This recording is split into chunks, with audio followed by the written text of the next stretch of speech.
niyo byanze nkubitamo n'amaguru nkavuga ngo kuko Imana izantabara nicyo gituma ntamwara mu maso yanjye agakomera nk'urutare nkagenda n'amaguru mvuga Imana nkarinda njya ari yonjya nsanga Yesu yahateguye ibintu byose byavuye mu nzu.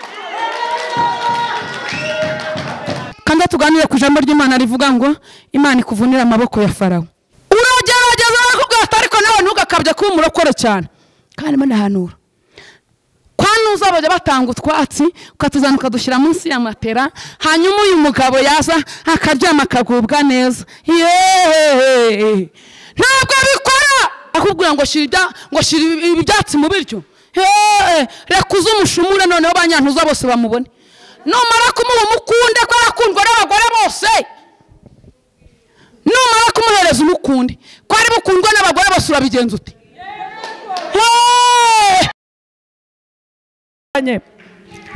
Uri Imana ibihe ibihumbi, uri Imana yahanitse ikirere, uri Imana yadendeje inyanja, uri Imana yavuze ngo umuntu nabeho harangije abaho, uri Imana mu bumana bwawe nta muntu n'umwe uri hejuru yawe. Bahungu n'abakobwa abo waronse mu bise by'amaraso y'umwami wacu Yesu Kristo, twicaye imbere yawe tuguteza amatwi, turakurindiriye Kristo. Muninde aravuga ngo twibutse amasezerano tumenye yuko ubutayu buzarangira. Abantu benshi baguye muri ubu butayu, abantu benshi bananiriwe muri ubu butayu. Hari ababubanjemo abo ngabo barananiwe, hari abandi babakurikiye abo nabo baragenza urugomba arabaze barwanira abagenzi bajya mu rurembo Siyoni. Mukristo nabyiringiro nabo bigeze bahagarara muri uru rugendo, baravuga ngo dukomeje urugendo tuvuye mu mudugudu witwa Nimbukiro. Ariko ibyo ntibyari bihagije kubera ko mu rugendo harimo ibiruhanya byinshi. Hayiwa Kristo uru rugendo baruruhirijwemo, baragenda biranga, barasonza biremera. Tagize ibyiringiro twazaryama muri yanzu tugahuriramo na gihanda bwihebe. Iyo gihanda bwihebe yaje akwereka ko ibintu bitazashoboka, ndetse uyu mugabo afite imbaraga hajya kwerekana ibihanga byabo yatsinze mu nzira, akababuza kugera mu rurembo Siyoni. Kubera ko tuzi abakobwa benshi bavuye mu by'uyu mugabo bari kwicuruza ku muhanda, tuzi abagore benshi bavuye mu by'uyu mugabo Kristo basubira kuraguza ndetse bakenyereye ku nzara. Tuzi abapasiteri benshi barambitse ibya Kristo ubu barimo barabyina nta kazaza kubera ko bahuye na gihanda bwihebe muri uru rugendo. Bariheba barananirwa bavuga ngo Yesu aratinze, ariko turakwinyuza ngo turwanirire Kristo duhereze ibyiringiro bizima.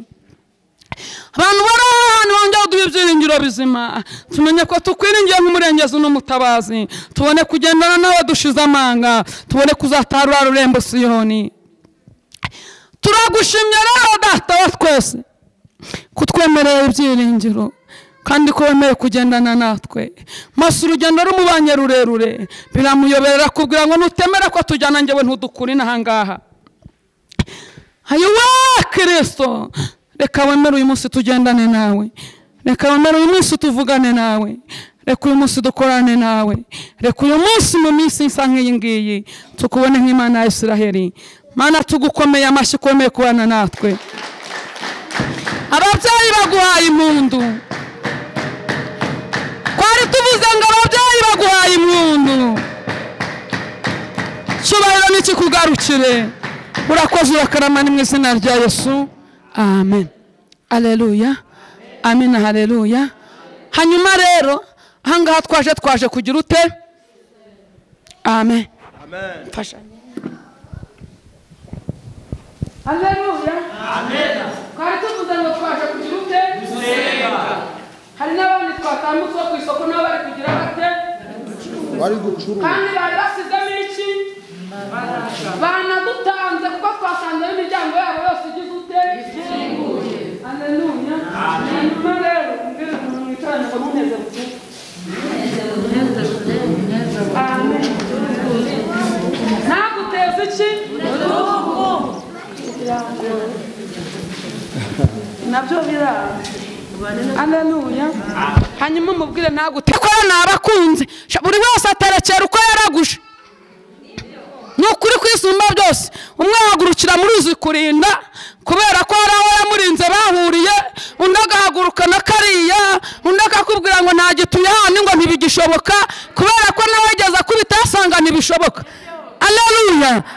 umuntu wese aterekera uko yaraguje. Aleluya. Nanjye reka nerekera uko naraguje. Twirukanka mu 123 nanjye mbanza nerekera uko naraguje. Amen. Afite aho yaragurije nyene yihangane. Harimo banza baherekeza reka. Nzabaherekeza. Yumvaga abantu ngo bagiye gusenga akavuga ati mbabwo bambaye neza nanjye ka myenda ndayifite reka ngende. Ntazi bipfa nibishira.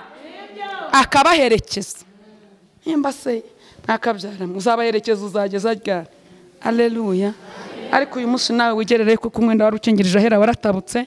Umuntu wese yemererwa kugira ute. Amen. Twahageze. Yesu ni wowe musambonyemo amahoro nifuzaga, najyaga nyashaka sinyabone ngasuhuza umutima iteka, none ni Yesu maza wenyine nta n'irindi zina nemera, kubwo ubugingo n'umunezero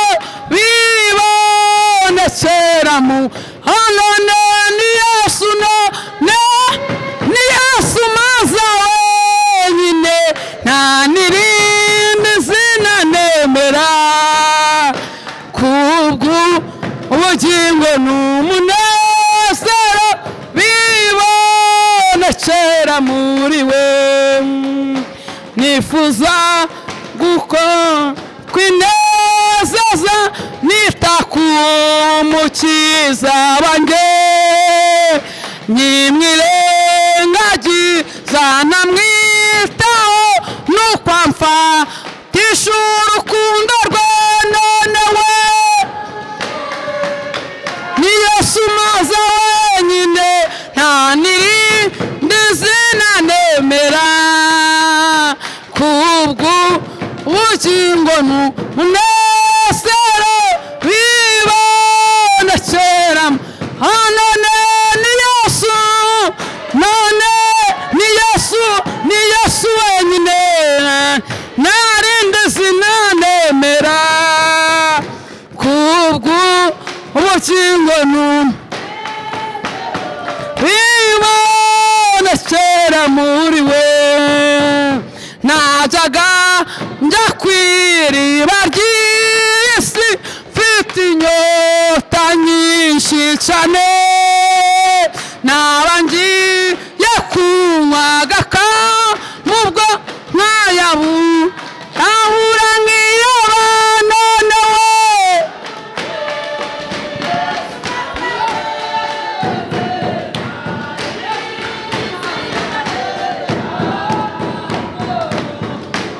Hanyuma Kristo ni wowe nizeye wenyine, none ni Yesu, ni Yesu wenyine, oya naryo oya naryo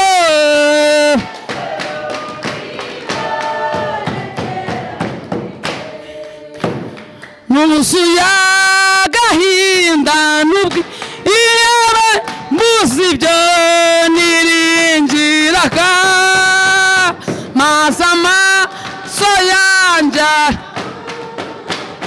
ndamure ba Yesu ndanyurwa, none we none uyu munsi ni Yesu wenyine, Marita na Maritini barahinduka, oya naryo nakwemera, kuko ubugingo n'umunezero, none ni Yesu, none ni Yesu, oya ni Yesu we, oya Nyasi na Valeria baraminutse, kubwo ubugingo n'umunezero.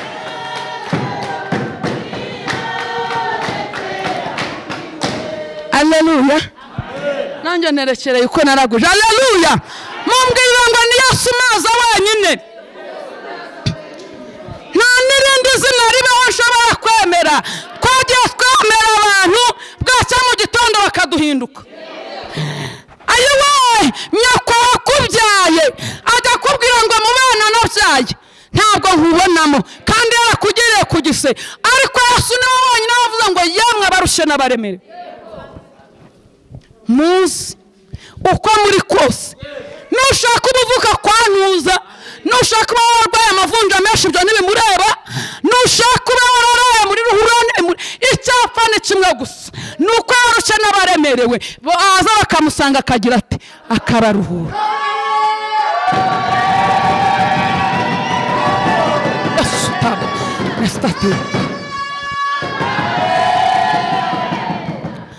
Twagiye tugira igihe tukareba umuntu tukamana no kwifuza kwacu kuzashiriraho.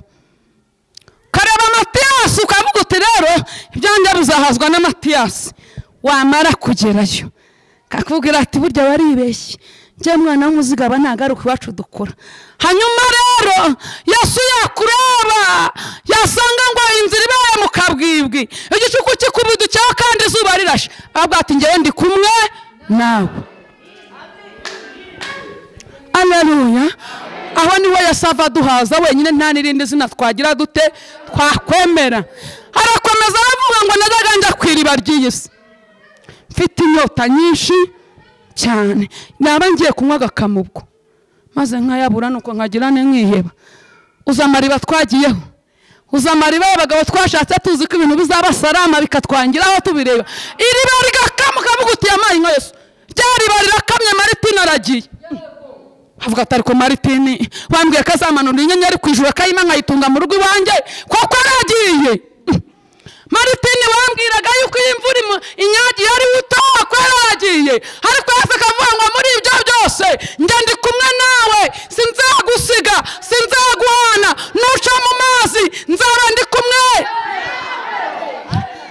Niyo mpamvu Yesu ari we niryo zina ryonyine, kuko ubugingo n'umunezero nto bituruka. Abandi bose baratubeshya. Uzareba umugabo arakubwira ati je t'aime, I love you, nupfa mbese nzapfana nawe. Turimo bayizu tubeshya ngo sinenye urupfu nawe wapfana nawe. Bari babona nde bajyanye mu kuzimu bakajyana ari babiri. Herego gafashwa nawe uti nibyo n'ukuri byavuze nibyo.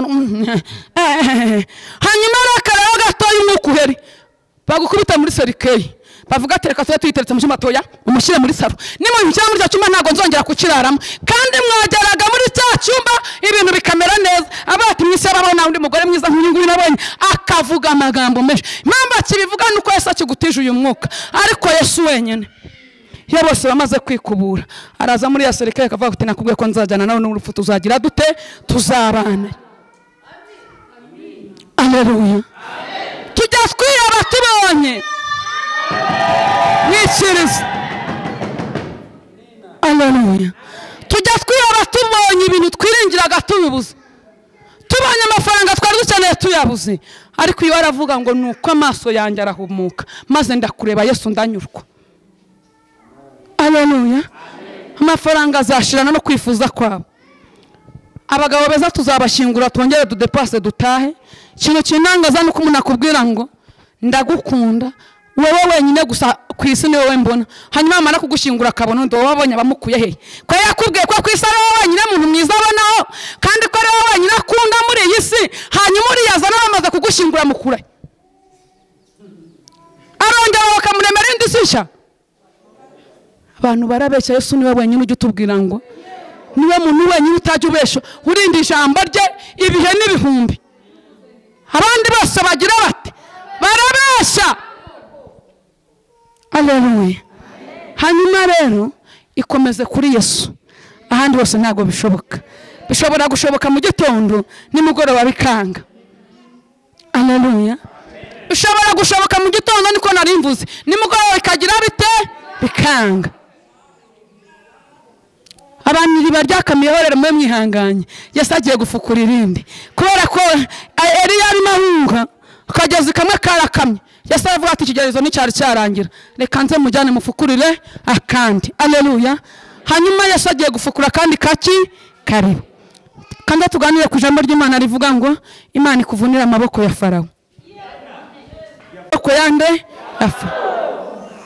Imana yavune mu izina hanyuma nimutaza gufashwa rero ubwo ngubwo gufashwa akambabwira akabanga gufashwa cyane ko abakirisitu bitera umuhanuzi kwerekwa wari ubizi iyo ufashijwe cyane bitera umuhanuzi kwerekwa Haleluya nuza gufashwa gake rero ubwo nuko nyine nibaza no kukureberamo barareba dukeye uyangana uryo utwo ngutwo kubera ko umuntu wese nuko nyine no gushishikara kandi umusazi wasaze cyane niwe ubona bakomereza nawe wundi ugishyiramo igisirimu ukitsura amakanzu burya batarasara neza wa wundi ukivuga ngo mbose ava ibisazi bitaraza neza ariko nawe kwetu akajya cyati ndasaze abana bakomezi hano sababu tureka tujya kureba koko yagize ute yasaze uriya nago yabura bakomeye muryango ndababesha twirukanga mu gitabo cya Ezekiyeli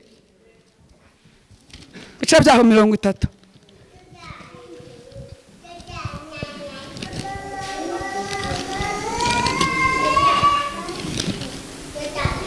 mwahageze tugiye gusoma n'umurongo waho wa 22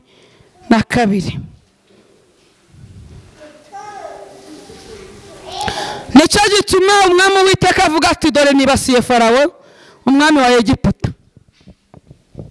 nkumvisha igitumye w'Iteka avuga ati amufashije ngo iminamba oya ni ngombwa uyikoresha bumfashije gato bagende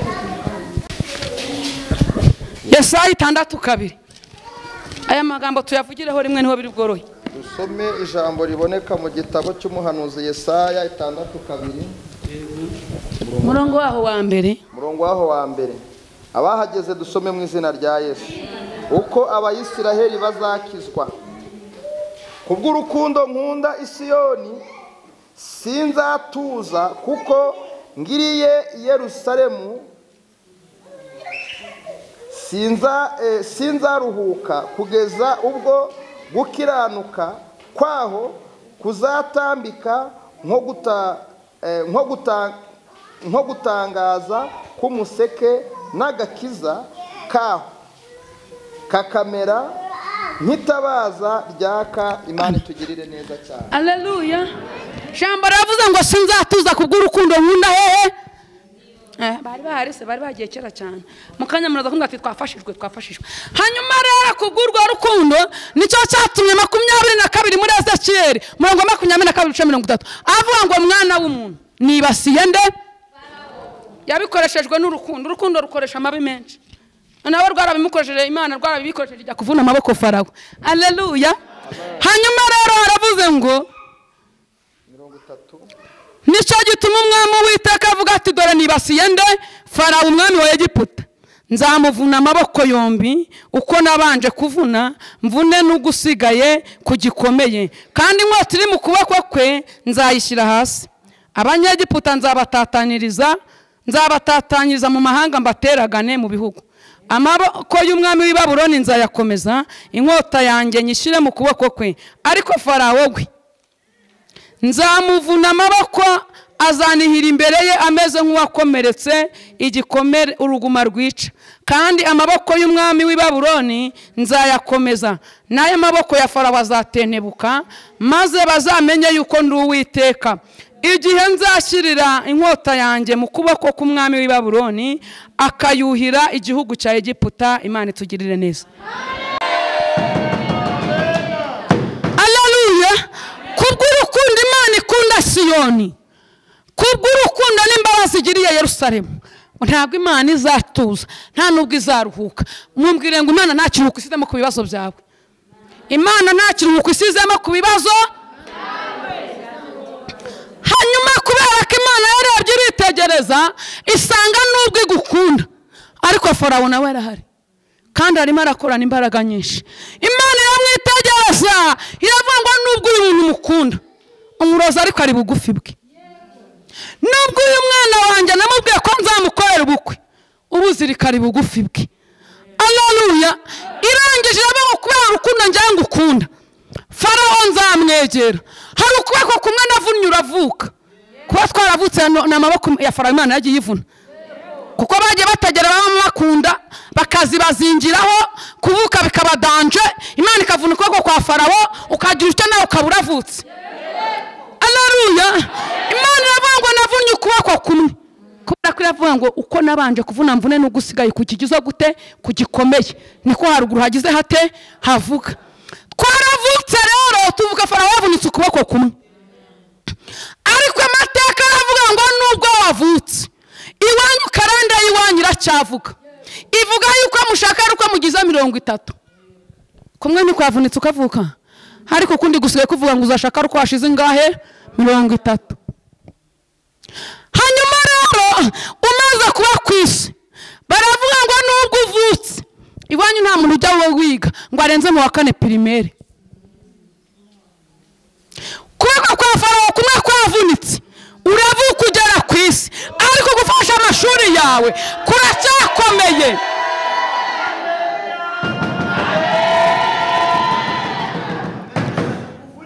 Hanyuma rero amashuri ubugize icyo urahize ugeze mu wa 5 hahandi bavuze koko, kubera ko utaramenya kwirwanaho mukundi kuba kugiza imbaraga kwa kuticara. Icara ntabwo karanda yibanyu ivuga ko mwiga, icara aho ngaho. Karanda yibanyu ivuga ko mutiga.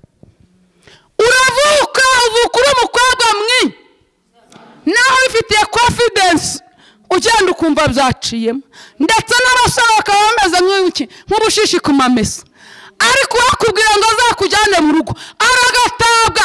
Ukora kuma kwaravunitse kuvuga yuko uvuka uri mwiza ugusigaye kugifite inkota, kuravuga uti do nk'uriya muryango ibuna ashatse barakenyuka. Iyo si inkota, iyo ni inkota. Dandira yiriye njamuzi neza, uriya nuwo kwa ba mama baravukana.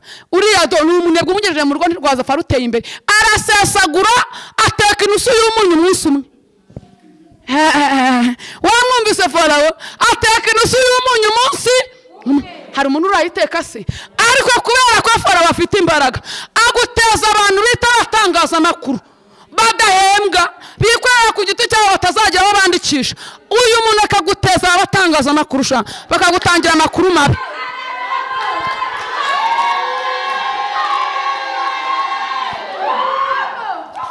Hanyuma rero baba bantu ikintu bashinzwe ni ukudogereza ibintu. Hanyuma rero kuko kwaravunitse nibyo biremera, kuravunika turavuka, kuravunika turagenda amaguru aragenda bamazima, kuravunika n'amashuri turayiga ariko akazi karabura, kuravunika tujya mu ngo twinjiramo tuzicaramo duhatanye dukoresheje amasengesho menshi cyane, turasenga biranga, ariko yasaga ngo ndukwicajemo, ariko nubwo warwicayemo akaboko karacyakora.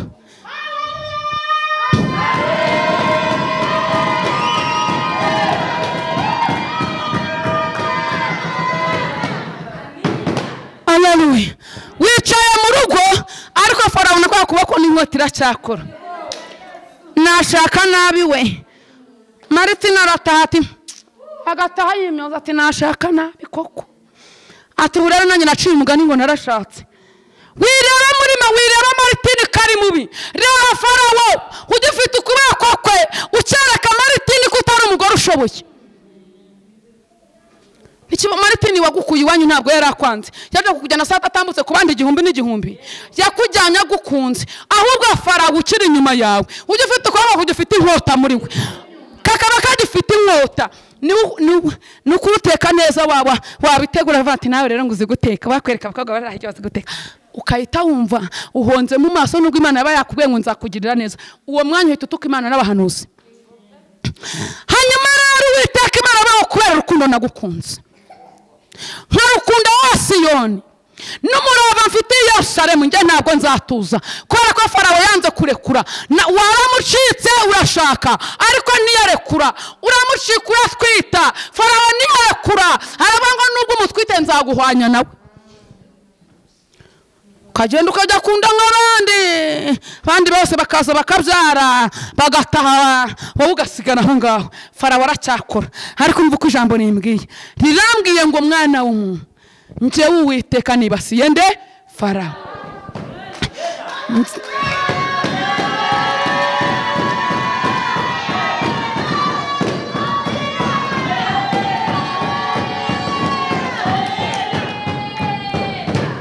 Hanyuma ngo Uwiteka Nyiringabimana wakoresheje akanwa kawe ngo wirwanire nawe najya akuvuga nawe umuvuga ibiranga, usanga kurusha abapambi. ukoresheje ubwenge bw'amashuri wize biranga.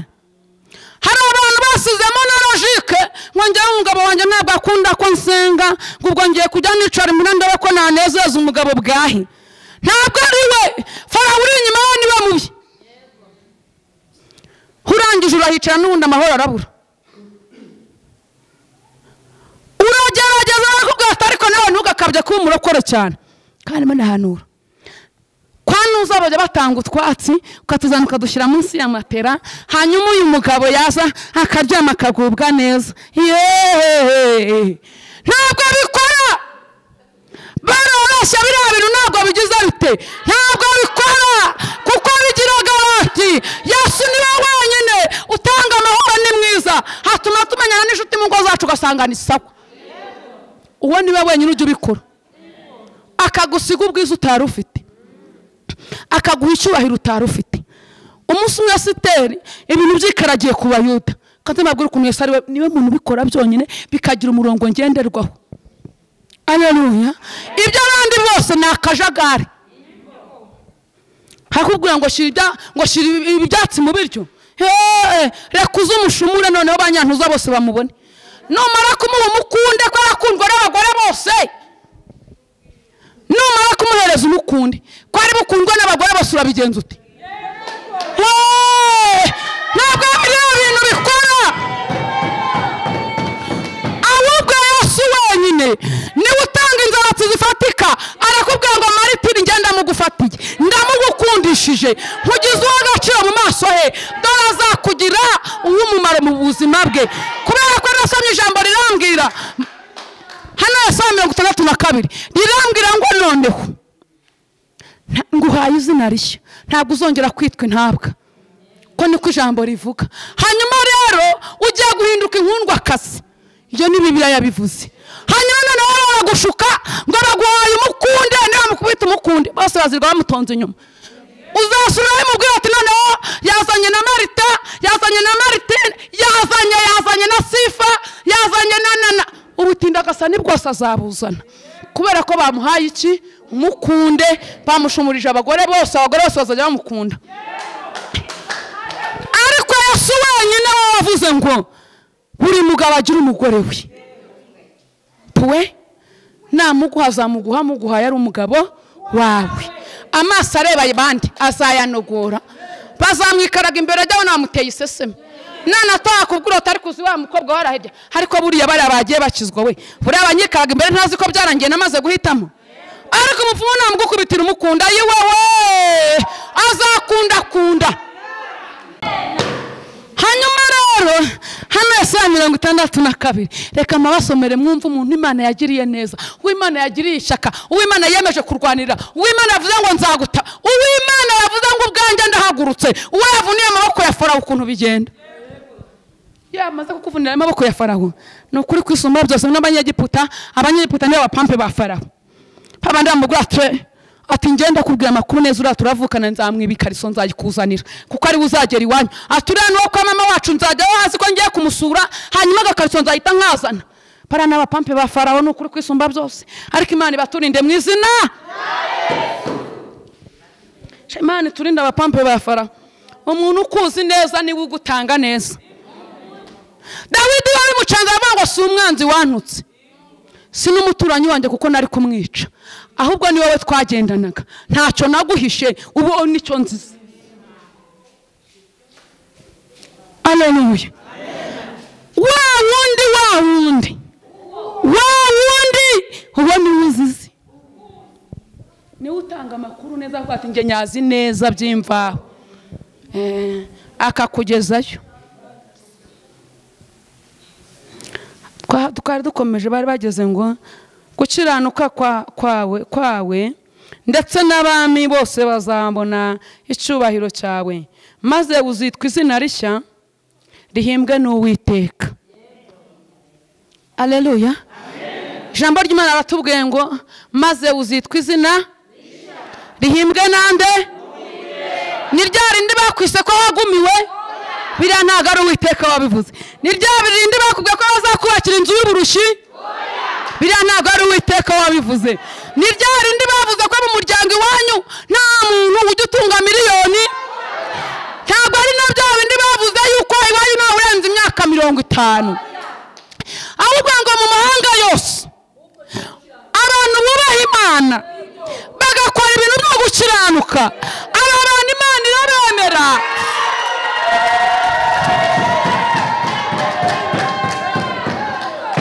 iyo imaze kubemera rero bituma itanga ingabo nyinshi ikabeho kubera ko Marita namwemeye ngiye kumurwanirira ndemera mvune Farawo amaboko mvune no kwari gusigaye ndetse n'inkota ye ngiye kuyimukura mu kuboko ariko Marita mutabara ikabanga ibintu ntabwo bihagije hari n'abanyagiputa bifatanyije nawe atambuka bagakomera bakavuga ngo wasengera Imana iri hehe aho yagendeye yabonye iki aho yakoreye ko ntaho agera hanyuma Imana ikavuga ngo abantu nzabateragana izabagira inzererezi nimara kubazerereza hanyuma utambuke wemye uvuga ngo haleluya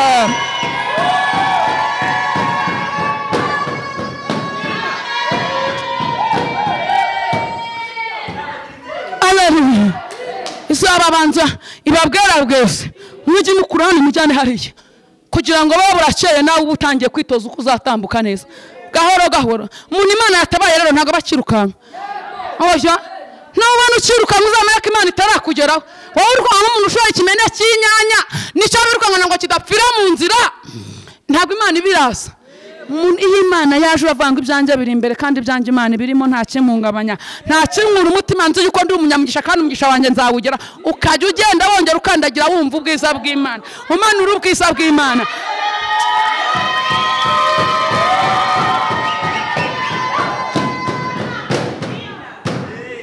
dukomeza dusoma ijambo ry'Imana iri zina ngo uzaba urihimbwe nande n'Uwiteka kandi uzaba ikamba ry'ubwiza riri mu ntoki z'Uwiteka n'igisingo cy'ubwami kiri mu ntoki z'Imana yawe ntuzongera kwitwa intabwa n'igihugu cyawe ntikizongera kwitwa umwirare ahubwo uzitwa inkundwakazi n'igihugu cyawe kizitwa uwashyingiwe dusoma 6 kwirukanse yewe Yerusalemu we nshyize abanzi abarinzi ku nkike zawe ntibazaceceka ku manywa na nijoro katwanda tuvugaho tugeza haleluya komera Imana amashi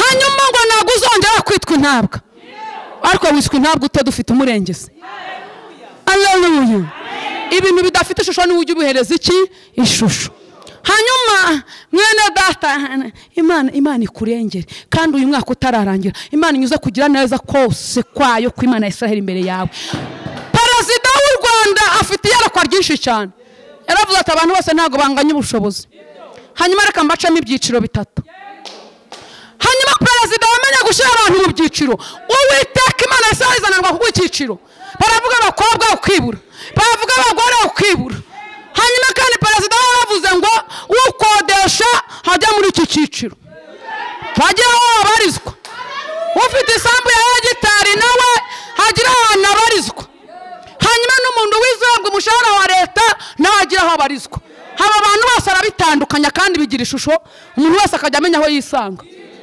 ukamenya icyiciro urimo iyi Mana dukorera ku manywa na nijoro izabura utaguhereza abantu bayicyiciro Imana izabura utakutwa icyerekezo tugenderamo era yuko bigenda bityo icyakora ijambo ryarambwiye ngo mbaye nkuretseho gatoya ariko nzakugarukaho ngufitiye imbabazi nyinshi imbabazi imbabazi nka zimwe umubyeyi agirira akabiba ari kugasimbiza akabwira mama mpucuri ndagukunda uri mwiza kibondo cyanjye yo uramureba ukanezerwa utariye ukanezerwa hanyuma Imana ikavuga ngo nzakugarukaho ngufitiye imbabazi nyinshi kandi nzaguhereza ibintu byakukumara umurororo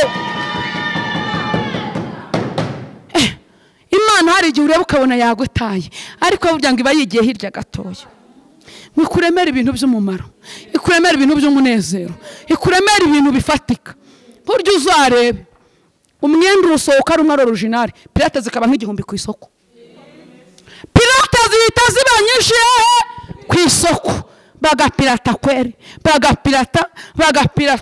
bagapirata ariko original ibihari.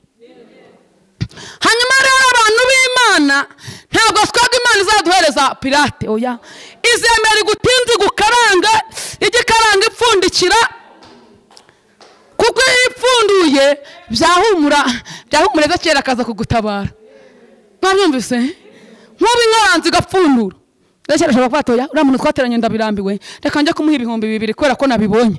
Ariko iyi nkaranzi ipfundikiye yazacyari duhuriye mu nzira nambaye gutya, yavuga ati niwowe urampa amafaranga, kandi njyewe ntayo ngizane, ntayo mfite.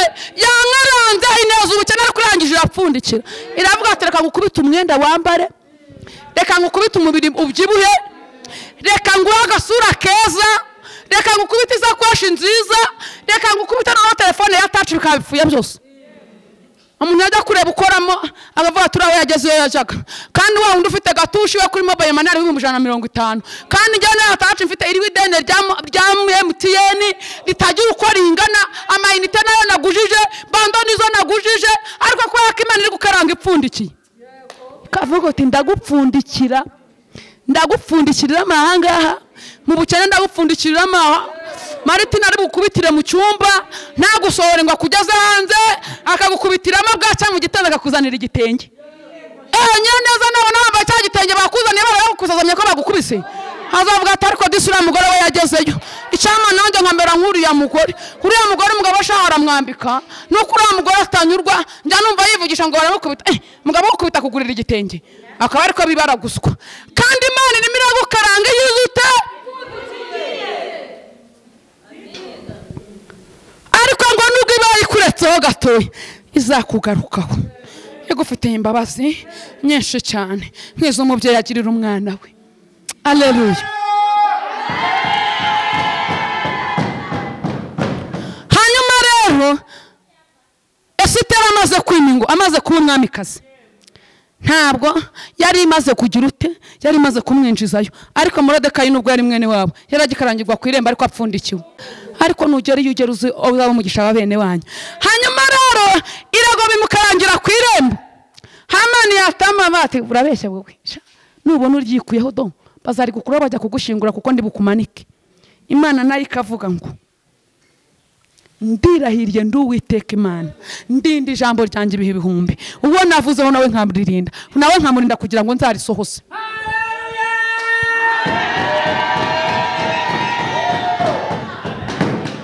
Izi ndahiro z'abantu babiri zigeze ziti ziratandukanye. Imana ikitegereza Moridekayi ikabona ko izamugirira neza, Hamani nawe akamwitegereza bati ndi bumumanike. Ariko mumbwire ngo Imana igikora returo. Hanyuma mumbwirire ngo ibintu abantu bakwifurije bibi ubikorera transfer bisubireyo.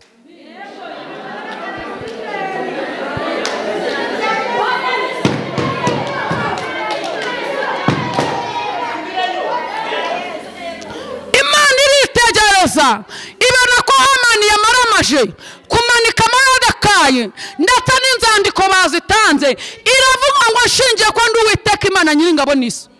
Imana itareba nk'abantu, Imana idacanirwa ngo yibagirwe imirimo. Ibintu Hamani yakoze ngiye kubikorera transfer, iramureka arabikora biremera, atangira no kwishima, ndetse ngo azinduka kare cyane kubera ko yari afite confidence yuko yumvirwa ibwami. Ariko Imana ikajya imubwira ati genda ndi bubikorere transfer.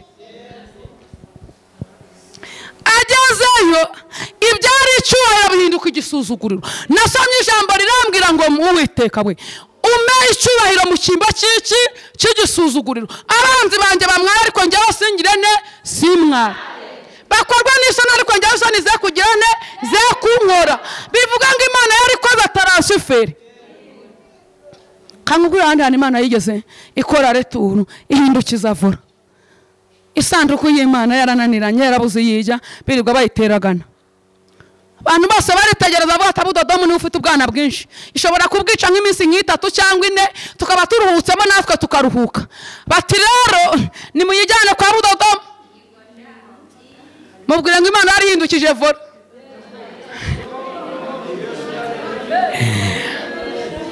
Imana yarihindukije iki? vora kubera ko Abudodomu Imana yamubwiye ngo nzakugirira neza. Nubwo uri umukene, nubwo nta muntu wo kukugirira neza ufite, ariko njyewe ubwanjye Uwiteka ndirahiriye nzakugirira neza. Abudodomu yareba akabona ntabwo afite uzamugirira neza. Dufite ukuntu Imana yivuze tuhita tunyuza amaso mu bantu. Avuga ati ubwo tuziranye na Ezekiyeli niba muha amadolari azama. Abyumvise vana amaso ku bantu yashire ku Mana.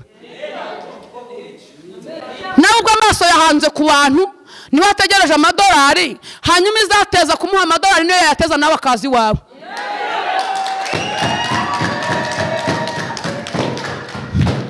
Hanyuma rero baravuga batoya Abudodomu yarera muri famiye yabo yose agasanga bose n'abahinzi, akibaza ineza y'Imana aho izanyura hakayoberana. Ni nk'uko uyu munsi wa none uri mureba ukabona ineza y'Imana, ukabona abahanuzi n'ibyo baravuze, ariko ukareba ineza y'Imana hano izanyura ukagira ute ukahabona. Ideni riragushikamiye baragutugirije, kandi na telefone y'uwo wari wiringiye nawe yarakubwiye ngo nanjye byaranze, wareba ukabona nta butabazi buhari. Ariko Imana ngo imaze guhindukiza voro baravuga ati nimuhite vuba vuba diregiti kwa Abudodomu no hari ubwana bwinshi kandi kimenye Abudodomu bura bwana yabyaye ntana mituwera ajya butangira kuko ntiyayibona. Baba bafite impamvu, baba bafite ingingo bashingiraho. Kabiri bari abana n'umukuru muri bo nawe kwiga byarananiranye bose ntibiga uko bakabaye, ubundi bari abarutwa n'abapfuye. Urabyumva? Imana iri mu gihugu cyo mw'ijuru irabyitegereza, itega amatwi yumva ayo magambo bari kuvuga, irababwira ngo njyewe Abudodomu nzamugirira neza mu maso yanyu mubireba mwese.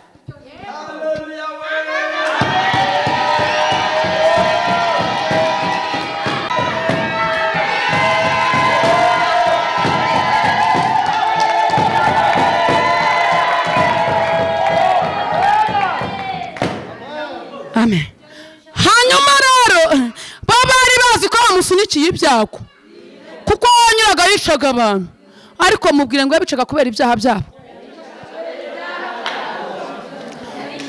Shabicaga kubera ko bari barigwijemo ibyaha, bimura Imana ya Isiraheli mu mitima yabo, bimukamo ibigirwamana. Iravuga ati nanjye tuzakandana. Hanyuma rero igeze kwa Abudodomu hinduka umugisha. Ba bandi bose bimya Abudodomu nayo abandi bamuvuze nabi. Kwa Abudodomu hari harataragera izahabu yari kuyikura hehe, ariko ijambo ryarambwiye ngo bazaga gutura Abudodomu bakazana ibintu by'agaci, ngo barako bavuganira kuki ku Mana kubera ko witamwishe.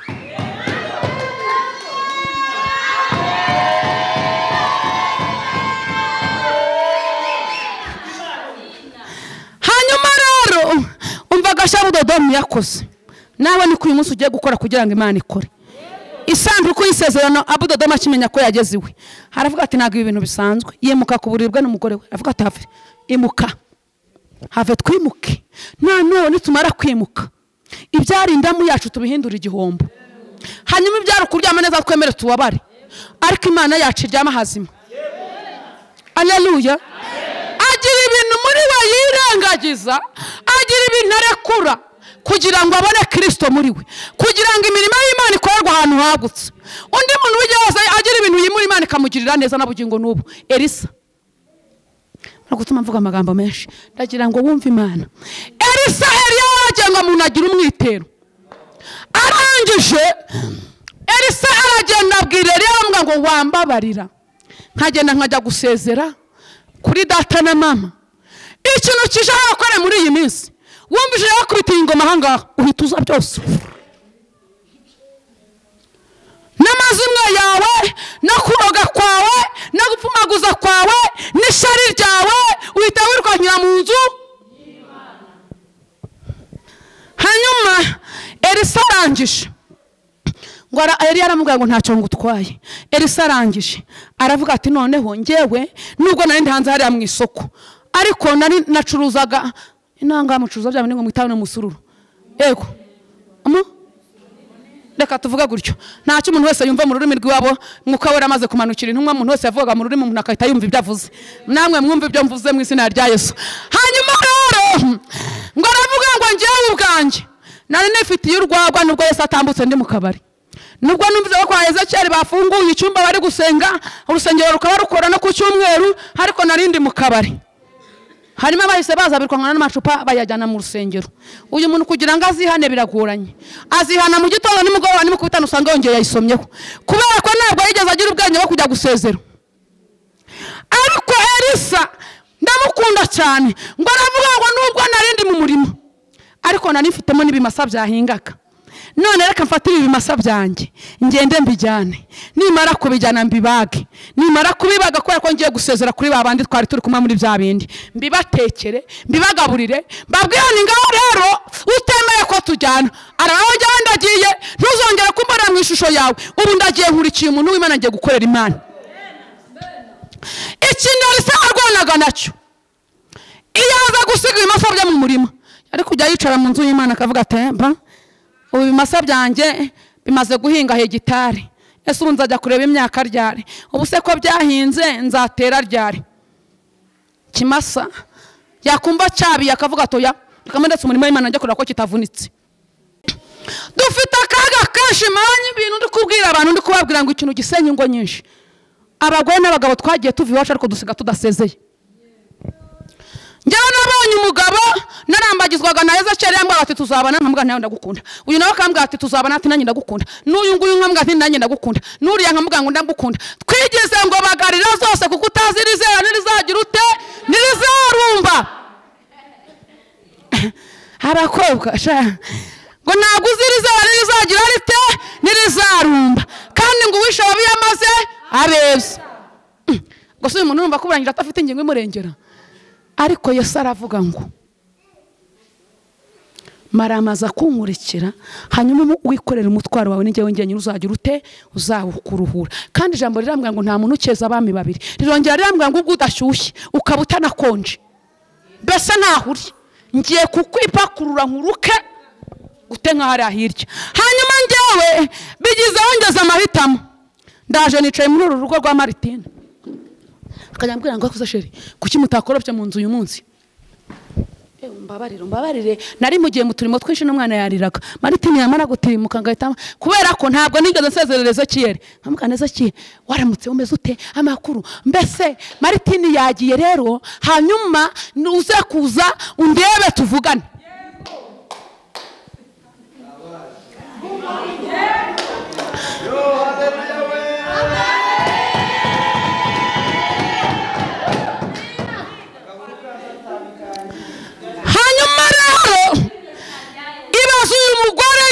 umugore ndi kubanza nkajya kuvugisha Ezekiel kandi Maritine yagiye gushaka ibirayi byo kugaburira umwana ndimo ndavugisha na Mariseli nkamubwirane ninza guha ku gasantere uze kuba ari ndagusanga ngo usuhuze reka twarabanyiragoye iyo mwarabanyiragoye niyo tumye ibintu bidagera niyo tumye divorce buri munsi ziri kubaho mwahura mwagera wari mwiza ariko warancitse bundi bura bakujyanye ndi he ukavuga nuko nyine baranjanye amaso y'ubupfapfa ntajya bashiraho barinda bakecuru bagifite amaso y'ubugoryi bagihengeka amazo baseka ibitwenge by'abapfapfa ijambo ryarambwiye ngo hari ibintu bitatu cyangwa bine mu migani bitigisisi icya gatatu kirava ngo kubona umugore w'igicamu cyatashye mu nzu iwe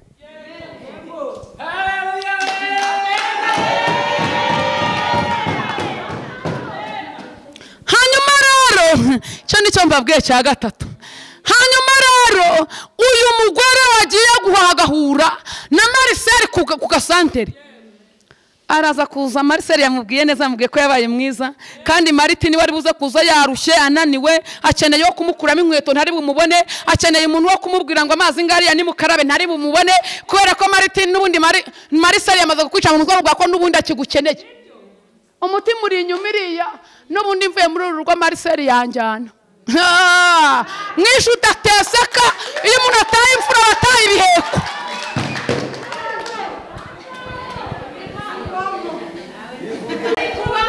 hanyuma rero njyewe ndi muri uru rugo nubwo Maritine yatashye ariko mari ntahari harambwa atase bata wampaye amazi ibasengiriya nijoro kandi ngiriya genda ubisuke nanjye ndahuze tunazaho ibintu noneho byitwa nk'iki darazi ku Satani ari mubi.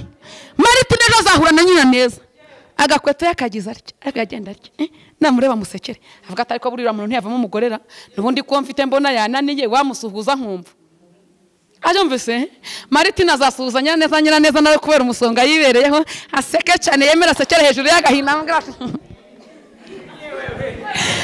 namara gusaka iwe ntago Maritine nibakimusekera watekereza Zasiyeri ugatekereza Mariseri ugatekereza Mariko ukabona igikoje cyo gusekera Maritine ntacyo wabona azora mubwira njye naniriwe abana babiri babandusha impamvu zikaba igihumbi abagore ubungubu dufite ukuntu ibintu twabikweduye aba bana bararira banumva ninaniriwe ananiwe bwahehe ko biriwe bamushukashuka ngo aracyari mwiza uracyari mwiza kuki batakujyanye cyara kwose nibakurebaga ubaye mwiza ko Maritine ari kuguhahira kubera ko yiri bayiyuhicunzwe nibwo babanya kuri mwiza cyagiye ko batakujyanye hanyuma rero warangiza kubera ko baguye agacuho k'ibigambo by'amanjwe by'ibihwehwe niko Bibiri yivuga umugabo uvuga amagambo y'ibihwehwe niko Bibiri yivuga hanyuma rero amagambo y'ibihwehwe yiri bakwica mu mutwe uraho ngaho wapfuye warindagiye mwindagiye ibitekerezo ngo hanyuma ngo babonye ngo abandi bantu bagukunda haragukundira mu rugo rw'abandi gute kuretse ko amahano yabonetse umuntu aragukunda ukicaye mu nzu ya Maritine akiguhahira Maritine mukicaranye mu rugo Maritine agitaha umwe akaryama undi akaryama hanga ariko mwajya mara kuba inkungu zimukuze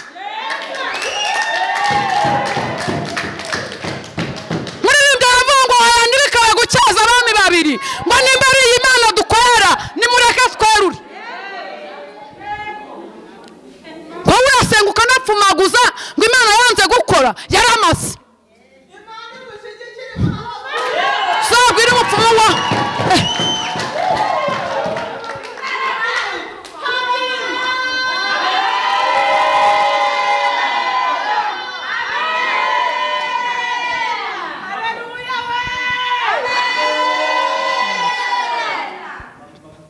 nimba wumva wameye gukurikira Imana kurikira Imana nimba wameye gukurikira abapfumu kurikira umupfumu bigira inzira ibintu bimenyekana hanyuma rero nimba waremeye gusanga Maritine gumana na Maritine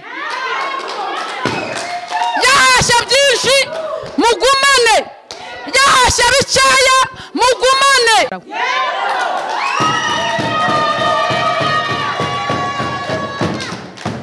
dufite abagore basohotse mu ngo zabo ngo njyewe mabukwe nankunda hanyuma ugiye uzarema yuza gukunda nyakwa bukwe wundi uzamwiremera uzagukunda mbese uramaramoje kuzicara ibanyu ntujya gushaka undi ubu uzashaka n'ababaza bagira nta hantu ageze bavuka ni igiti uzakurana mu ishyamba kirwa uti ndakwimenda kujyanye n'imizi yawe yose turajyananye nta wundi muntu muvukana ngo baramukazi banje nibansura ngo ubwo baranyanga batazandoga ndigendeye nawe ubwo ngubwo ni amanyanga Marisera muhoza kunyeke atuzaze duhuri uzaze nabonye akazi keza wareba akazi Marisera afite ugasanga karuta ka Maritine uti ndagiye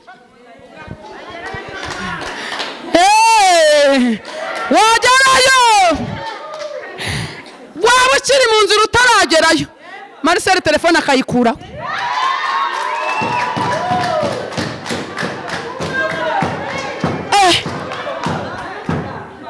ugasanga ubaye kabarore ubuze byose nk'ingati imennye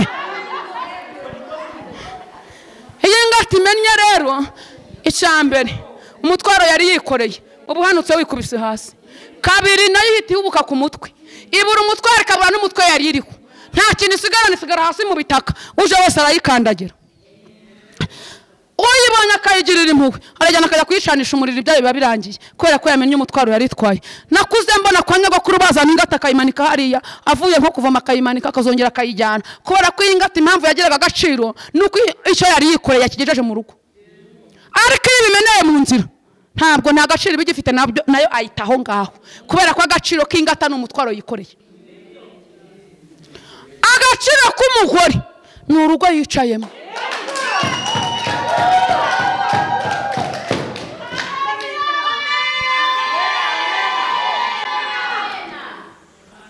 agaciro k'umugore niko narimvuze ni urugo yicayemo iyo urusohotsemo imbwa n'impehe zose ziragushoka iyo udafite Yesu mu mutima n'abati nkonda bose baragutereta kubera ko bamaze kubona ko bataye agaciro.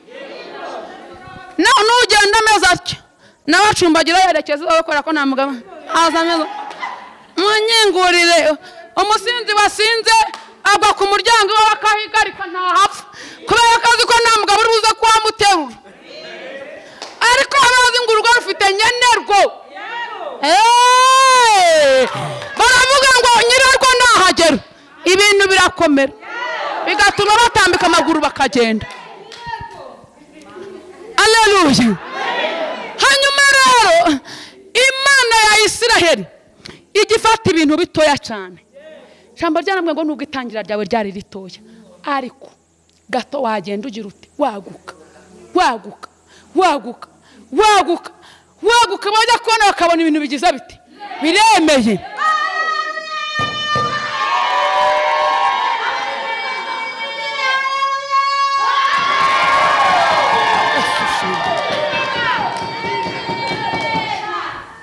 Haleluya.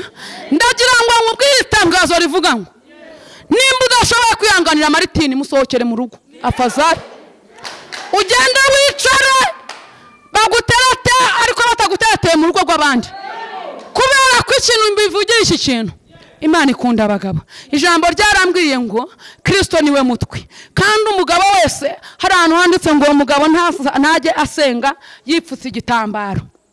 Rirambwira ngo Kristo niwe mutwe, hanyuma umugabo nawe n'urugingo rwande rwa Kristo. Hanyuma umugore aravuga ngo yasenze atiteze igitambaro abakojeje isoni umutwe we. Umutwe w'umugore niki? Ni umugabo, ariko umugabo n'urugingo rwande. Hanyuma murumva tutari inyumiriye. Inka muziko yabayiceho umurizo ikomeza ikagenda. Inka bayikuye umurizo n'ubundi irakomeza iragenda, ubuzima burakomeza. Nimya ngo inka zacitse umurizo. Inka barawushara igihe urwara bakawuciramo hagati, ariko inka igakomeza ikitwa inka ikagenda. Bivuga ngo usohotse kwa Maritini yakomeza kwitwa umugabo. Aho yagera hose kubera ko Yesu yamenye ko ari urugingo rwe, yakomeza kwitwa umugabo. Ariko wowe murabizi ko umugore we wasohotse mu rugo yitwa igishubaziko.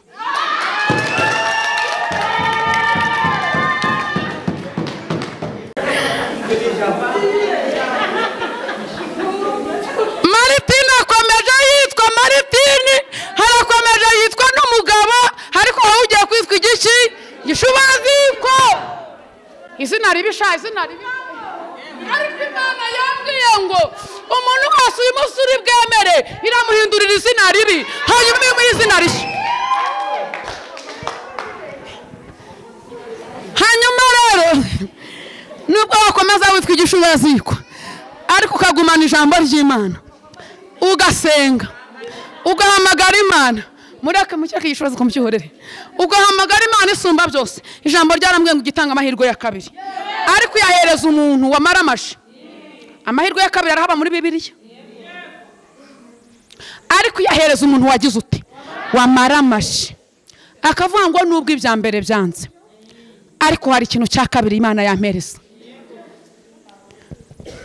Agahagarara aho ngaho agaparikamo business, akamera nk'aba kuki, akavuga ngo nzaguma ku munara wanjye. Nimara kuguma ku munara wanjye marindirire numva icyo Uwiteka azambwira, aho azantabara, azanyunamura amazi iki umubabara. Yesu yazaga ati nukuri ko Imana nyirane wahagaze neza, warandindiriye nanjye nje kugutabara. Akagutambutsa kuri Samudi kuwa gatandatu. Abadive baba basenze bagiye mu isabato imyenda bayirambuye, bagatambuka nabo bakaraga bati ni Imana. Abakozi ba leta uwo munsi niba bakoze baba bari gutembera mu muhanda, abandi bari muri siporo, nabo bakabireba bakabibona. Abantu bose babishaka n'abatabishaka baba bagiye mu masoko nabo bakagira bate bakabibona ko warindiriye Imana ikagira ute ikagutabara. Ariko ugitambikije, mvuze ngo iki? Ugitambikije, umuntu utambikije gutya bivuga ngo mpagaze gutya, mpagaze gutya. Urumva uyu muntu wana hirya kuruye nahita nza hano, mpagaze gutya, mpagaze kwa Maritini no kwa Mariseli. Ndaramvugira inyuma ya Maritini, message yaza telefone y'urwara. Dufite ukuntu Imana yatworohereje sha iduha smartphone, ahantu hose ugasanga harimo password.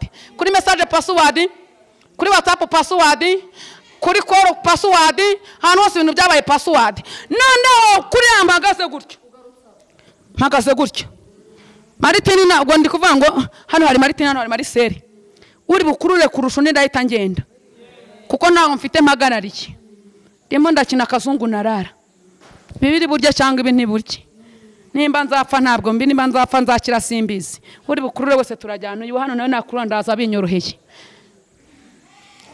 Maramaza uvuye kumagaza kuri koti imwe, uhagare hamwe uvuga ngo nahanga ndindiri y'Uwiteka, ijambo rirambwira ngo nawe Imana itaranyura ni mukore nawe yahanyura.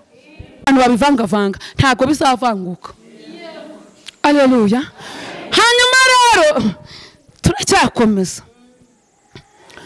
Wowe mu Kristo dufite abantu bameze batya batajagaraye mu ngo zabo gusa, no mu rusengero tubafitemo.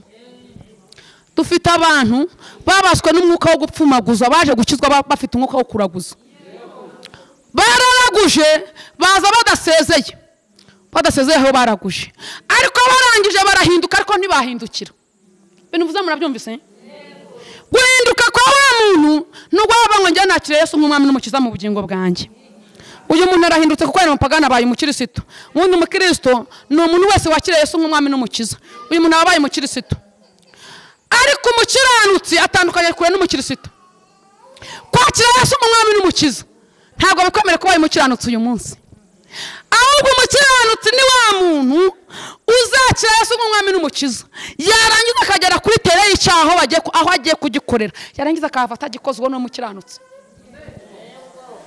Wamubye umukiranutsi? Niyo byanze nkubitamo n'amaguru nkavuga ngo kuko Imana izantabara, nicyo gituma ntamwara mu maso wanjye agakomera nk'urutare, nkagenda n'amaguru mvuga Imana, nkarinda njari yonjya nsanga Yesu yahateguye ibintu byose byavuye mu nzu. Ariko wowe urazana ibintu by'amanyanga mu nzu y'Imana, ngo njye amaraso yanjye naye nawe wayapimiye hehe? Iyo DNA yawe niye cyangwa izo groupe z'amaraso wagiye kuzipimisha hehe umenye ko bitazahura?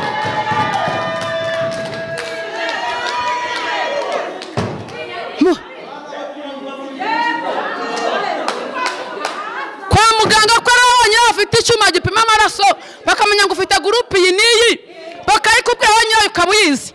Harimo n'abantu, hari abantu hano ubu ngubu hano hari abantu benshi batazi groupe z'amaraso yabo, ariko ubu ngubu ushobora kubona yikatura yarayifata. Ngewe rero buriya ni ukuri kw'Imana kwa Yesu amaraso yanjye naye nahura ntabwo najya gusengerayo.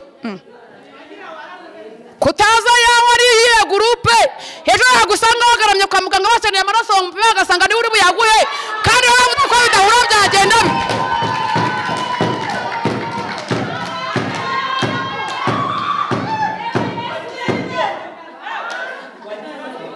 Wabigenda ute? Uyu mubyeyi mwicaranye muri karitsiye kuvuga ko mutajya muhuza, kutajya kurahuriwe, kutajya gusaba y'umunyu, hanyuma gato cyane wisanze kwa muganga bapima umugabo wawe bagasanga ntimuhuje amaraso, abana bawe ugasanga groupe ntizihuye, nyoko wanyu ugasanga ntizihuye. Hari igihe kigera ngo bagatumiza n'abaturanyi bagasanga uyu ni uri buguha amaraso.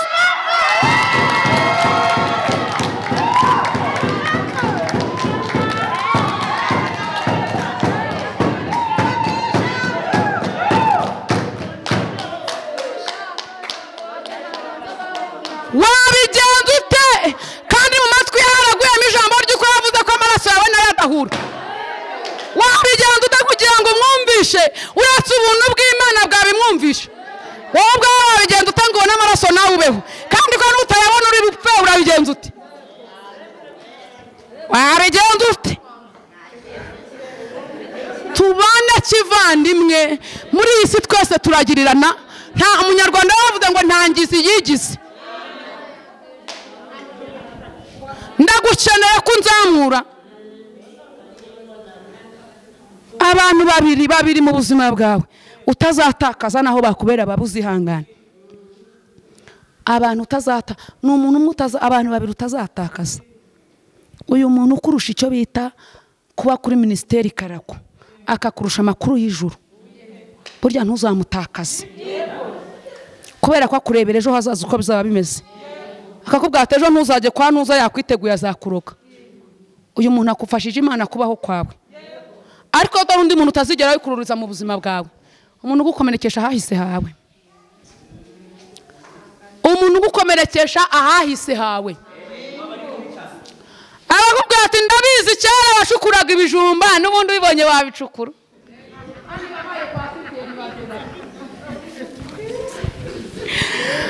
Ati ndabizi uriya n'ubundi nubwo mubona ari kuvuga Imana, njyewe twari duturanye yajyaga ararwana n'umugabo.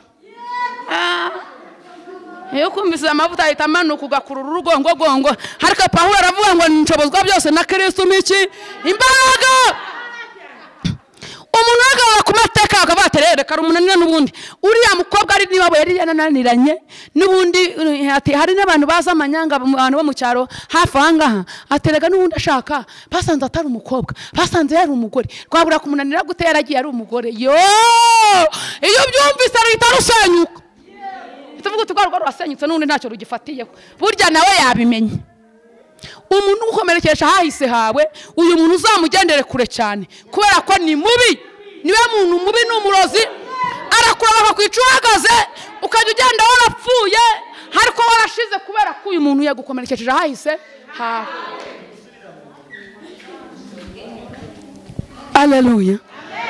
Hanyuma ariko niwe n'umuntu ukurusha icyo bita wize siyanse z'umwuka, akiga amavi akaba ari muri yarigiye kuri maviyoloji. Uyu muntu uzamwubahire domene ye.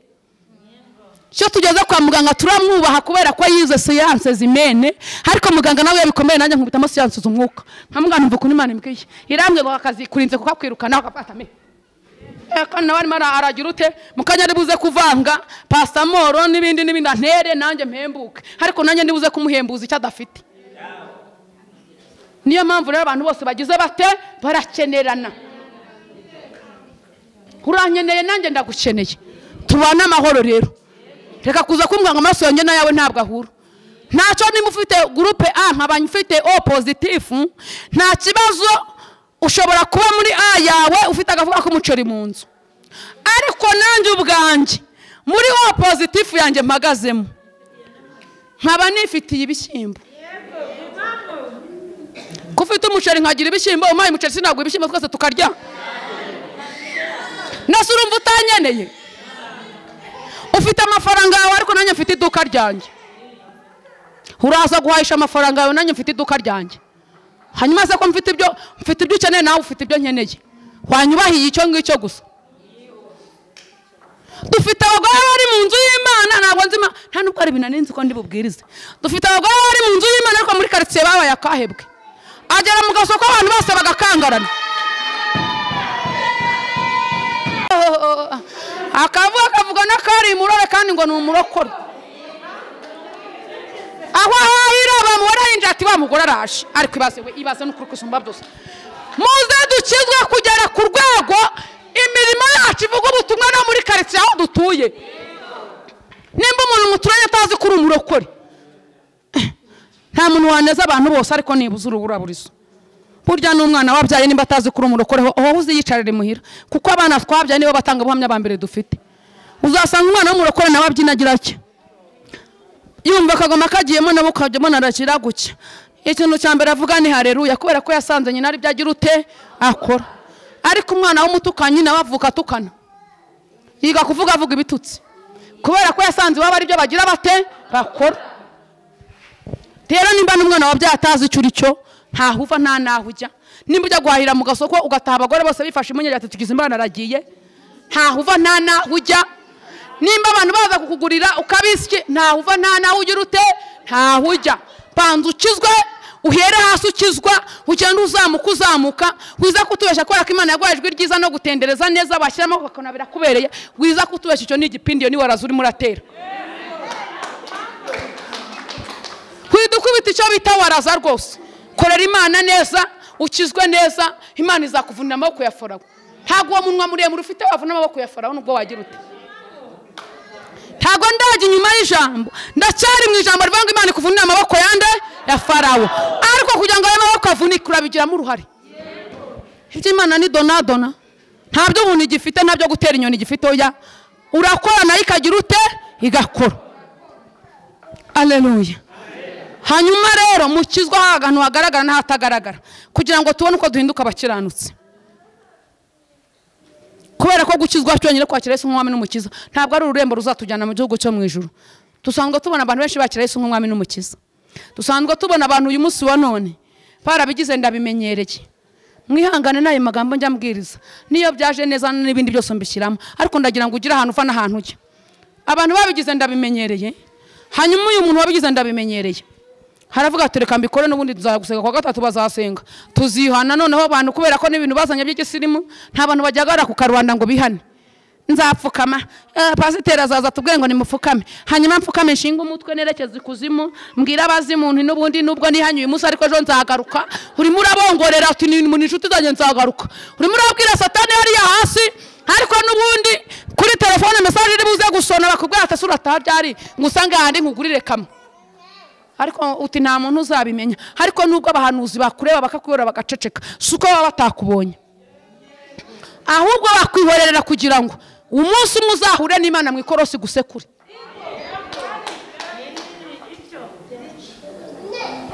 Umamvu uyu mugabo bamuvuga bavu nta mikino yigeze azana mu murimo w'Imana uriya yahoze bababwira. Wazaga wanze kwihana agatora inkona agakubita akabati ntabwo nabavanye iwanyu nimwihane mujye mumvanira ibyaha mu rusengero agakubita. Na polisi yaza bati mwebwe mufasha abajura mu wagira amate ati turabakubita nanjye rona kubisa ibisambo byaje mu nzu y'Imana. None izindi nzitwazo zari ziri heye, ariko yakoze umurimo umuntu wese agira ute aramumenya. Ariko mwebwe ibintu agakiza kabaye ubuntu, habaye abana b'umudendeza amategeko arabarengera ari bibari bigubufi. Umuntu arazana n'imyaha ye yose akajya aho ngaho agahwererekeza akabwira satani ati mishira kuko Yesu ntiyagukingiriza muri ibyo byaha byawe, kuko ijambo ryarambwe ngo urabikora nka kuwera ukibwira ko mpanye nawe, ariko umunsi umwe nzabishaka kumugaragara imbere y'amaso yawe nta na kimwe kitazajya hagaragara. Ijambo ryarambwe ngo nta kimwe gitwikiriye n'umwijima kitazagaragazwa n'iki n'umucyo. Ariko rimbwira ijambo ryiza cyane rirambwira ngo kandi ibyo ngibyo bitwikiriwe n'umwijima yabimurikiwe n'umucyo nabwo ibyo bwabyo bihinduka iki umucyo. Waretse umwijima wawe Yesu akawutwikiriza umucyo akazawugaragarisha umucyo. Ariko wowe uraho ngaho urabibundikiye ubiryamyeho. Abantu bari muri ya korasi nyengereza Mana nibambone kariya gafasha abantu benshi buriya iyo ugakubisemo bose barafasha. Umusoma yahita avuga ati nyengereza Mana nibambone. Mana nibambone n'ukuri nibambone. Umurozi nati nyengereza Mana nibambone kandi wapfunyitse ngaho nyengereza Mana nibambone. Ariko umunsi umwe uzabishyira ku mugaragaro imbere y'amaso yawe nta kintu na kimwe kizagukiza. Haleluya, amina, haleluya. Hanyuma rero twavuze ngo umuntu wese wubaha Imana agakora ibyo gukiranuka ntabwo azongera kwitwa intabwa, niko ijambo rivuze. Komera Yesu amashyi kutazongera kwitwa intabwa.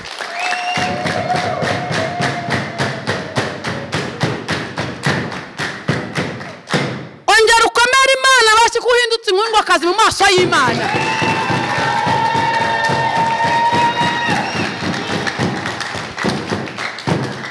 Hanyuma ngiye gusoza kuri aka kantu kavuga ngo ntuzongere gusenga isengesho ry'ubupfapfa ubwira Imana ngo niyice umurozi ukuroga. Mwabyumvise?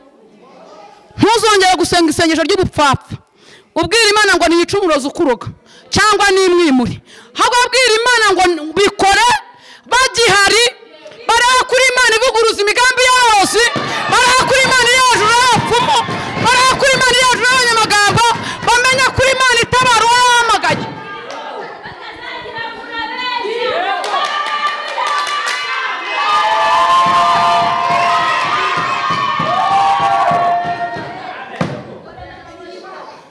Imana ujye uyibwira ibikora bagihari, nimara kubikora bagihari bazahindukira.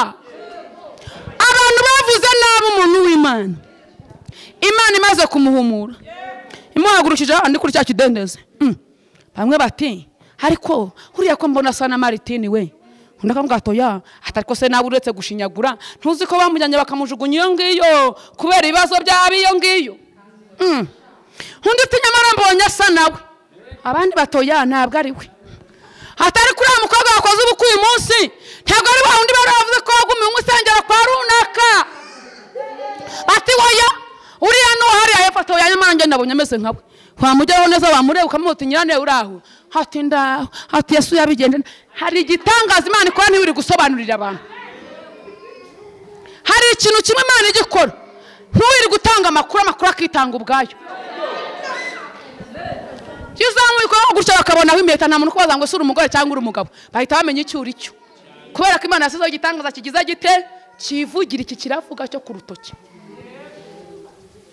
uretse umwana kuye ku mwana mu bwongo n'ibisanzwe n'abakobwa barabaheka ariko konsa n'ibyo ababyeyi nta mukobwa wonsa iyo umwana umushometse ibere umuntu wese ahita amenya ko ari wawe cyo nacyo ni igitangaza kigize gite kivugira iyo umucometse ibere umuntu wese amenya ko ari iki ari uwawe hanyuma rero senga Imana kugera ku rwego Imana igutabarira aho wasebeye aho bavugiye ko bitazamara ari babyemerera aho bavugiye ko birangiye ari bitangirira aho bavugiye ko upfuye bari bugirira ubuzima aho bavugiye ko utazabyarira uhagirira abuzukuru ndetse abuzukuruze wongera abuzukuruze hariho kubwira Imana ngo nyimura Mana nyimura rwose abarozi barandembeje hoya aho ngaho ntago Imana ibayerekanye ubumana bwayo gukora k'ubumana ari uko ikorera mu maso cyaba abandi bose bavuze ko bitazashoboka bigashoboka bakikureba.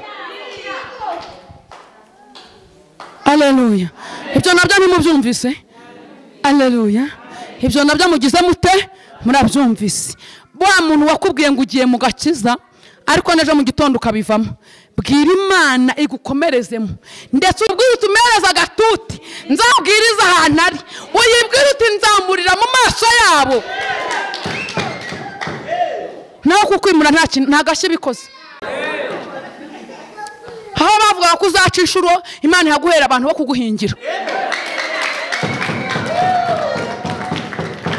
aho bavuga ko uzahora mu nzu zabo bakodesha Imana yaguhera amazu menshi nabo bakodesha ahubwo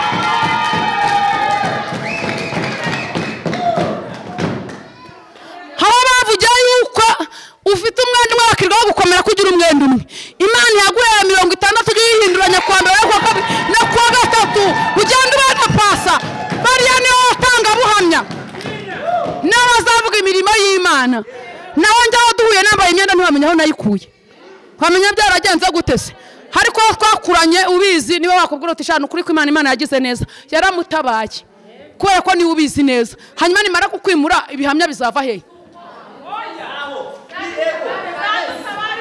ibiremera aho ngaho aho bakibireba ibikorera aho ngaho nkuko Pawulo ku kirwa cy'Ipata bamaze kwambuka kuri icyo kirwa ngo bamenya yuko ari iki hari Merita bageze aho bari bagendanye mu bwato bari baze ingorane bahuye nazo bari bazi ukuntu ubwato bwasadutse bari bazi ukuntu bambukiye ku bintu bidafatika bari bazi ibihugu babazengurukanyemo kuko Pawulo muri icyo gihe yaragendaga wageze hose akiyita umwana muri icyo gihugu kubera iminsi yari arimo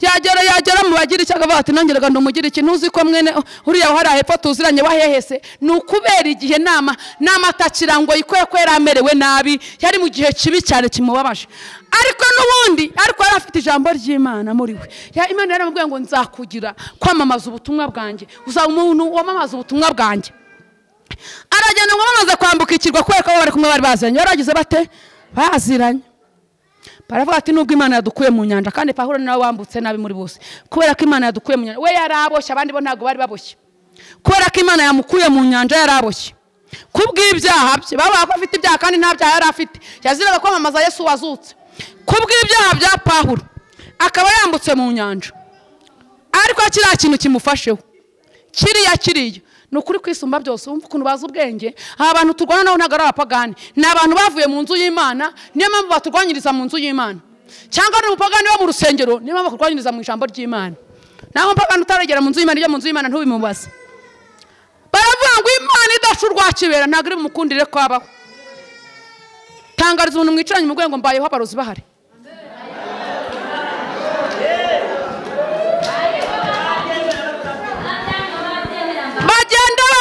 kimeshi giye kuba batangariza itangazo bangu izuba rya kurasa mu bwanika ariko nanjye Kristo harimo arandemera ubuzima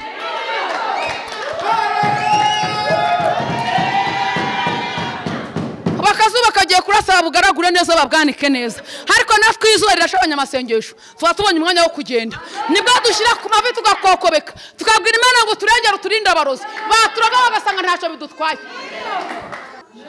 Imana nisengera nk'abo ntabwo izaduhemukira nk'abo we irangije iramubwira ngo gusa kubera ko bamaze kukwitegera kubera ko n'intego bayigiye gira gutya gusa birahagije kunkumura ibintu bikuriho hari ibintu bimaze iminsi bikunaganaho abantu barabanye ko urugo rugiye gusenyuka kunkumura abantu barabibonye yuko mu rugo rwawe bitari gukunda kunkumura abantu barabibonye yuko nyir'inzu yaguhaye piriyave kunkumura abantu barabibonye ko hano babuze menerivare kunkumura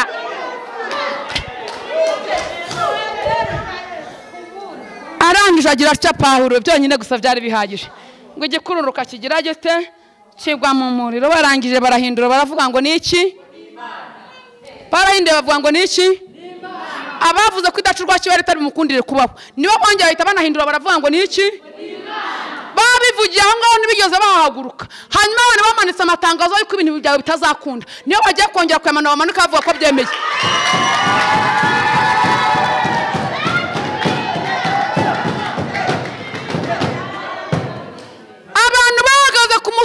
kuvuga bakavuga yuko wananiranye bakavuga yuko udakizwa niba bagiye kongera basubira ku musozi bahagazeho bavuga ko uri umwana w'Imana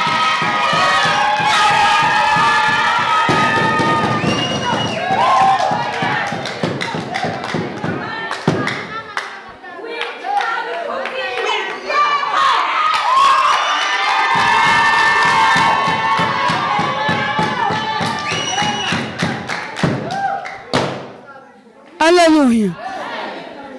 Abantu bavuze ko ubuzima bwawe burangiye niyo bagiye kubona butangiye kandi bagende babyamamaza bavuga ngo noneho biranze atubanyaho birarangiye bazavuga batatubanyaho bigize bite birarangiye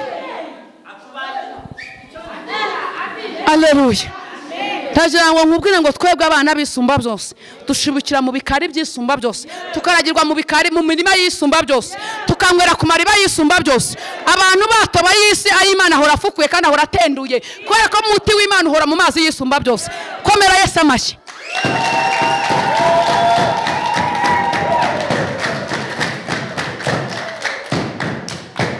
umugisha Imana yaduhaye ni nk'imbeho imbeho ko dukinga tugakomeza tukashyiraho na supanete bituma itinjira ikadusanga mu buriri rero nta muntu uzigera ukomera umugisha w'Imana ku buzima bwawe aho uzaba uri hose waba uri munsi y'ibuyiza uzinjira ahantu hose uzaba uri umugisha w'Imana uzinjira kuko n'imbeho igira ute irinjira nubwo washyiraho abasirikare bafite imbunda imbeho ibanyuraho ikinjira irinjira nubwo washyiramo ibyuma byongera ubushyuhe ariko kiriya cyuma cyongera ubushyuhe nacyo kigomba kugira vandarateri igihungizamo akabeho kugira ngo umuriro utaba mwinshi akabaho n'ubundi kagira gati karinjira rero umugisha w'Imana nawe nikumeze abarozi bahari umugisha w'Imana ugira ute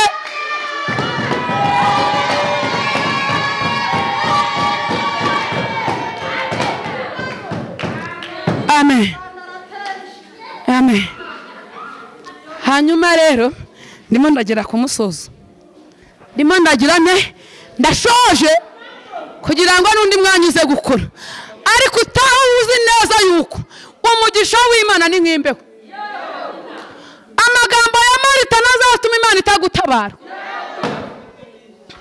uburozi bwawe ntibuzatuma Imana itagutabara nasomye Bibiliya ngo nubwo uburozi bwawe ari bwinshi bute ibikagiro byawe bikaba byinshi ariko ibyo byose bizakugeraho gupfusha abana gucyanyuka ibyo byose bizakugeraho kandi uroga ahagaze yemye wigendera barakuroga bakaba nk'ifumbire ukajya ugenda uvuga ngo ubu Umwami Yesu ankunda ndamahoro naho ndiho naho napfa nzi ko nkundwa n'Uwiteka yasama ibyo nyena byose ndamahoro njyewe nubwo ndiho muri njye ngo naho ndiho ariko naho napfa nzi ko nkundwa n'Uwiteka yasamereza ibintu nyenye byose ndamahoro naho ntuye naho naba nkodesha nuko Yesu ankunda ndiki ndama mbyaye cyangwa nabyaye ubwo Yesu ankunda ndiki hanyuma ubwo bamufite n'ubwiki. Yesu adukunda. Kwirira umuntu mwajyanye mubwire ngo Yesu aragukunda. Ongera umubwire ngo kandi Yesu akunda urukundo ruri original ntabwo aharara.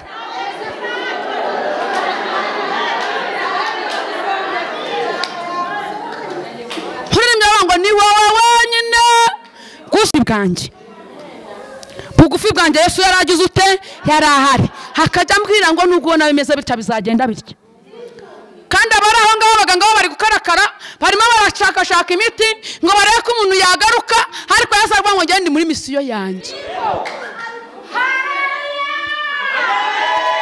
Nimba ndabireba byinshi ariko nagize nacecetse nshaka kubabwira ijambo niri kumenagura n'ibindi byose urabyakira. Hanyuma rero Yesu niwe muntu wenyine mubana mu bihe byose. Abandi bose nibaceceke babwira ngo nimuceceke. Baceceke. Yesu yavuze bataravuga nibaceceke. Yesu yakumenya batarakumenya. Ariko ubundi ko bayobye utaravuka bavugaga iki? Hanyuma ikindi kintu njya kukubwira ibintu bingahe nkahita mpita soza ntanga bikuru y'abandi. Wowe vana amatiku n'urusaku ku bantu kubera yuko ntago abantu bazigera bareka kukuvuga. Iri tangazo ngiye kuri gutangariza uyu ukibyara umwana ukimubyara umuntu uje kumureba nindabona amanya afite agahinda ahitaza ategoka ati ntoki ni nk'izase amano nayo ni nkaya nyina ese inzobe yayikweye kako mubasinga ntayihabara ariko rero yamazu arangaye na sekuru yarayafite bagiye guhera ubu ngubu bamuvuga umunsi wa mbere bamukuye kwa muganga nagenda batagenda imitego nk'iya se wabo abumvise narira batarira cyane ni wa nyina uyu muntu bazamuvuga na muri serikeye barinda kumanura mu gitaka bakikuvuga barinda no gushyira mu nda y'isi basigukurikije amagambo yari umuntu mwiza yaratugaburiye ntabwo ari wowe bakiri kuvuga se arapfuye gabanya urusaku aho gucunga sana uranga abantu baramvuga iki mbese ibyo bamvuga ni ukuri cyangwa barambesera mbese ibyo bavuga bihesha Imana icyubahiro cyangwa birayigayisha ibyo byonyine nusanga bigayisha Imana ubikosore nusanga bitayigayisha ukomeze wendereye.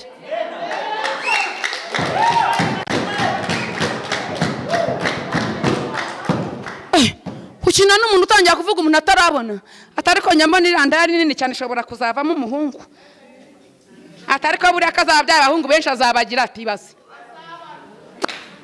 Rero gabanya urusaku n'amatiku aho gukomera mu mwami niko Pawulo yavuze. Pawulo avuga ngo ibisigaye mukomerere hehe mu mwami kandi Yesu arangije aravuga ngo nta mugaragu uruta shebuja. Hanyuma bene se wa Yesu bene abo bavukana baramubwiye ngo nimba bumva ibintu ukora ari iby'ukuri zamukujya kubikorera mu murwa kuko nta muntu ukora iby'ukuri ngo abikorere hano muri iki cyaro. Hanyuma noneho urukumva ko uzajya hari abantu bose bakagukomera amashyi baragukunze na Yesu kandi baragize ute paramunenze paramwanze baramuvuze barangira banga ubundi Yesu uriya waje hakaza ageye noneho uri muravuga ngo bamvuze ngo ndi nimba muri ko hari abakecuru sinzasubira ariko mubaye ubundi imbaraga mwebwe muyikura imbaraga muyikura Yesu bavuga ngo barambuze ngo ngendana n'abagabo kandi ngo kandi njyewe nta mugabo mfite ngo ubwo rero ngo bari kuvuga ko nsambana ntabwo nzasubira gusenga amba iyi mbaraga uyikura he na Yesu baramuvuze ariko gakomeza tubasubiza ijambo nk'iryo Yesu yavuze babwiye ngo mva inyuma sekibi habone basekibi bashaka tutagera iyo tujya mva inyuma sekibi njyewe ndakomeje umwami nkorera ndamuzi kuko ntabwo abantu bazigera bareka kuvuga ariko twebwe turakomeje gukorera iki Imana. Hanyuma rero Imana Isirayeli bamera umugisha murakoze ndabakunda kandi Imana ikomeze kubana namwe.